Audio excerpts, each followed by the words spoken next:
Bonjour à tous, bonjour à toutes. Je voulais réagir par rapport à une remarque. Elles sont très nombreuses, je n'aurai pas le temps de traiter toutes les remarques qui ont été faites après mes vidéos, mais celle-là, j'ai quelque chose à préciser, elle me semble particulièrement intéressante. C'est le témoignage. Comment savoir si un témoignage est sincère, s'il émane vraiment d'une victime ou s'il provient d'une personne manipulatrice, donc d'une perverse ou d'un pervers narcissique ou d'un vide intérieur comme je les appelle. Alors la réponse figure sous une de mes vidéos et je pense exactement la même chose. Je dirais que quand une vraie victime témoigne de ce qu'elle a vécu, même si elle est sévère par rapport à ce qu'elle raconte de sa souffrance, de la personne, ça reste quand même relativement mesuré. Et ce n'est jamais ordurier. La personne perverse dont la victime parle, elle va en parler, cette victime, d'une manière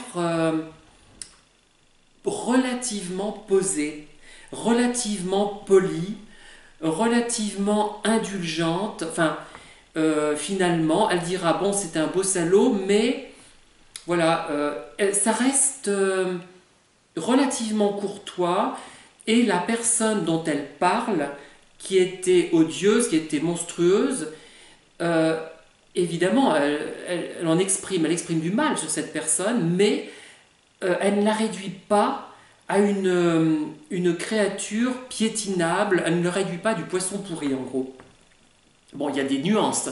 Bon, on va pas elles n'en disent pas du bien, mais ça reste quand même dans les limites de la décence.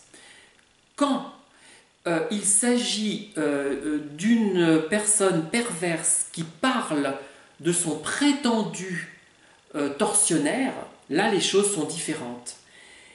Elles se réjouissent, ces personnes, de voir son prétendu tortionnaire en difficulté. Elles le traitent comme un moins que rien, de façon grossière, de façon abjecte. Et elles n'ont aucune pitié, elles ne manifestent aucune pitié, même un embryon. Et elles en parlent sans respect. Alors là, je l'ai remarqué avec une personne qui d'ailleurs m'a harcelé, qui s'est montrée d'ailleurs homophobe et qui tombe sous le coup de la loi contre l'homophobie. Et vraiment, elle n'en parlait pas, cette personne, de son conjoint ou de sa conjointe, de façon je dirais, relativement humaine quand même. Il y avait plus ça, il y avait vraiment la jouissance de voir son prétendu tortionnaire, mais en réalité sa victime, en difficulté. C'était vraiment odieux. Moi, j'ai trouvé ça odieux, horrible. Et c'est ça qui permet de voir si la personne toutefois n'est pas habile, parce que cette personne-là, c'était plus une perverse de caractère qu'une perverse narcissique. Elle était fréquemment dans l'insulte, dans l'invective, dans ce qui est laid, dans ce qui est bas, dans ce qui est grossier, dans ce qui est ordurier, dans ce qui est vulgaire, voilà. Et moi, j'ai repéré ça. Et je crois que c'est peut-être pas une règle, parce qu'il y en a qui sont très habiles, qui arrivent peut-être à jouer comment dire, à plaindre finalement leur bourreau, mais pour justement accentuer aussi l'effet délétère sur la perception qu'on pourra en avoir. Voilà.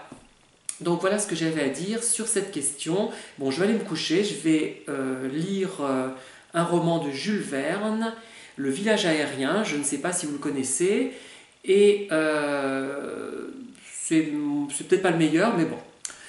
Je vous laisse, bonne soirée, au revoir.